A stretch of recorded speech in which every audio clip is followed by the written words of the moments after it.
Hello guys, আসসালামু আলাইকুম। কিরম আছেন? আশা করি সবাই ভালাই আছেন।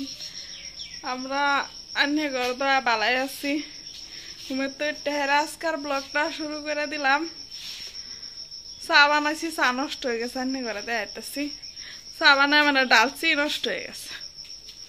দুধের মধ্যে ডালচি নষ্ট হয়ে গেছে। আমাকে ডালচি নষ্ট হয়ে গেছে, দুধের মধ্যে ডালচি বিজলা বিজলা হয়ে গেছে, মানে দুধটা খারাপ হয়ে গেছে যে নষ্ট হয়ে গেছে। আবার আসলাম খাইবার লাগে, এই যে দেখুন চার অবস্থা। চা হয়ে গেছে বিজলা বিজলা, মানে দুধ নষ্ট হয়ে গেছে।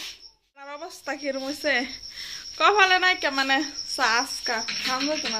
চা কিত কিত খাইম, লাল চা খাইলে, লাল চা তো খাইতাম না, এমনি নিমকি সিমকি হুতা খাইলাই উপায় তো নাই। বিরাট রোদ উঠছে আজগা, দেখুন এই যে রোদের পাওয়ারটা দেখুন, ঝিলিক মারছে একেবারে, তামাম রোদ উঠছে। চা নাই কারণ হুদা নিমকি খাইতেছি, চা তো খাওয়ান যেত না। লাল চা আমি খাই ভালো খাই না, ভালো লাগে না। হুদা নিমকি খাইলে চা তো আর খাওয়ান যেত না, চা তো নষ্ট হয়েছে। এই যে